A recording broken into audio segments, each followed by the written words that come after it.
Assalamualaikum warahmatullahi wabarakatuh.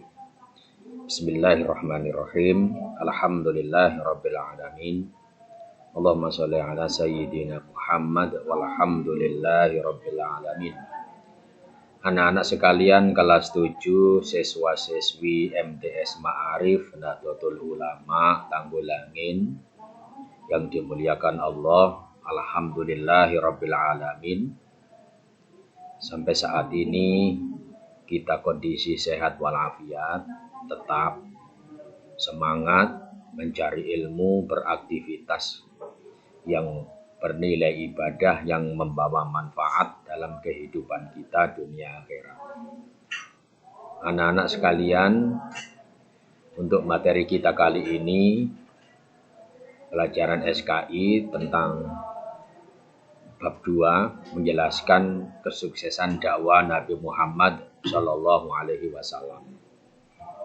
Anak-anak sekalian, tujuan pembelajaran kita kali ini yang pertama menghayati kebenaran risalah Nabi Muhammad Shallallahu Alaihi Wasallam dalam berdakwah. Yang kedua, menganalisis strategi dakwah Nabi Muhammad Shallallahu Alaihi Wasallam di Mekah.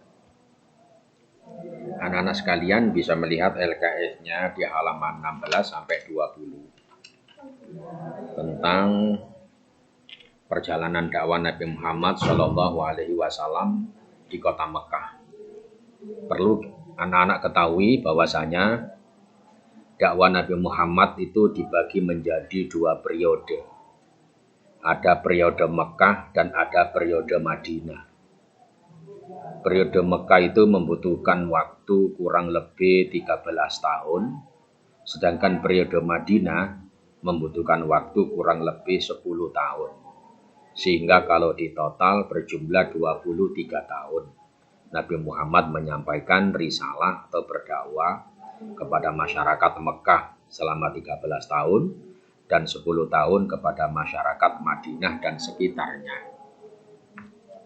Anak-anak sekalian yang berbahagia, setelah Nabi Muhammad resmi diutus menjadi Rasul oleh Allah Subhanahu wa Ta'ala, yang ditandai dengan turunnya ayat yang pertama, yaitu surat Al-Alaq ayat 1 sampai ayat 5, itu sebagai pertanda secara resmi bahwa Nabi Muhammad diutus untuk menjadi Rasul, menyampaikan kebenaran, meluruskan kehidupan manusia agar beribadah menyembah hanya kepada Allah Subhanahu wa Ta'ala.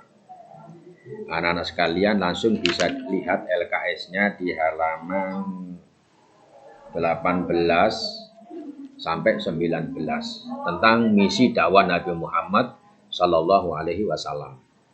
Yang pertama, mengajarkan tauhid. Pada zaman dahulu, sebelum Nabi Muhammad diutus menjadi nabi, menjadi rasul, orang-orang atau masyarakat saat itu dikenal dengan julukan masyarakat jahiliyah. Mereka dikatakan masyarakat jahiliyah atau masyarakat yang penuh dengan kebodohan, bukan berarti mereka bodoh secara ilmu pengetahuan, hanya saja mereka itu bodoh secara moral, secara akidah. Mereka tidak bertuhankan kepada Allah, akan tetapi menuhankan benda-benda yang ada di sekitar mereka. Bertuhankan kepada patung, berhala, pepohonan, tetumbuhan, bahkan binatang. Jadi setiap benda, pohon, atau mungkin makhluk dijadikan sebagai Tuhan. Makanya Rasulullah diutus oleh Allah untuk meluruskan tauhid.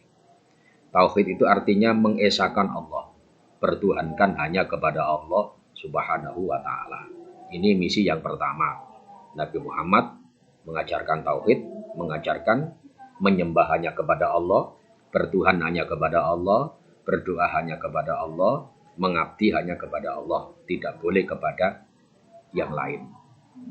Kemudian yang kedua, anak-anak, tentang kondisi masyarakat Mekah yang menyembah berhala. Di sekitar Ka'bah terdapat 360 berhala dengan nama-nama yang beraneka ragam atau berbeda.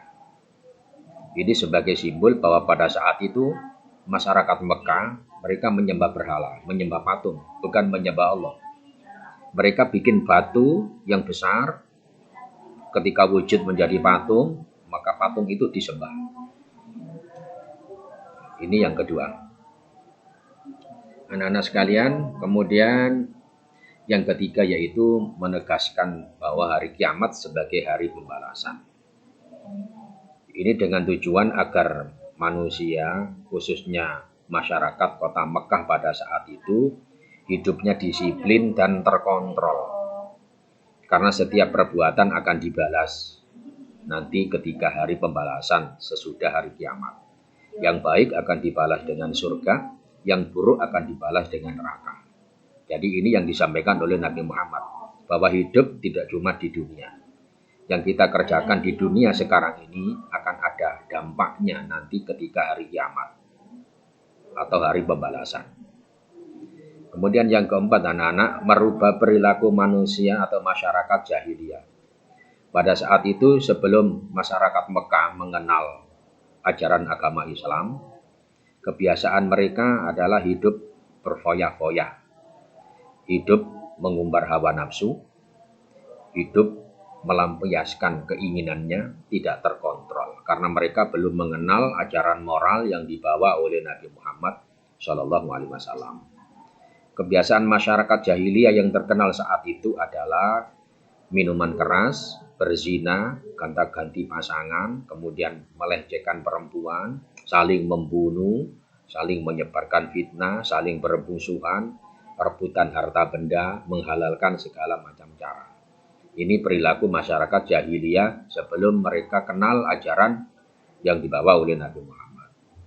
Maka ketika Nabi Muhammad diutus menjadi Rasul, maka langkah yang dilakukan oleh beliau adalah merubah perilaku masyarakat jahiliyah. Tidak lagi mereka diperkenankan untuk minuman keras, pergaulan bebas, dan sebagainya. Anak-anak sekalian, kemudian yang kelima, mengangkat dan melindungi hak asasi manusia. Di zaman sebelum Nabi Muhammad diutus atau ketika zaman jahiliyah, perilaku masyarakat Mekah adalah saling membunuh, melecehkan atau merendahkan kaum perempuan. Muncul perbudakan di mana-mana. Manusia tidak diperlakukan seperti manusia, namun diperlakukan seperti hewan. Orang miskin tidak ada artinya. Kemudian perbudakan merajalela di mana-mana. Perzinahan, pemerkosaan selalu menjadi cerita harian dalam kehidupan mereka. Bahkan mereka membunuh bayi perempuan yang baru lahir. Karena setiap wanita yang melahirkan anak, ketika lahir itu berjenis kelamin perempuan, maka dianggapnya sebagai suatu aib. Malu kalau punya anak perempuan. Makanya mereka membunuh atau mengubur hidup-hidup bayi perempuan yang baru lahir. Ketika Nabi Muhammad diutus menjadi Rasul, maka semuanya itu dilindungi oleh Nabi Muhammad, mengangkat hak asasi manusia. Anak-anak sekalian, demikian ulasan singkat materi kita pada pertemuan yang keempat. Untuk lebih sempurna, anak-anak bisa melihat LKS-nya, dan nanti ketika pembelajaran tatap muka lebih kita perdalam lagi materi yang kita bahas pada kali ini. Semoga menjadi ilmu yang bermanfaat bagi anak-anak semua. Salam sehat dan sukses selalu. Wassalamualaikum warahmatullahi wabarakatuh.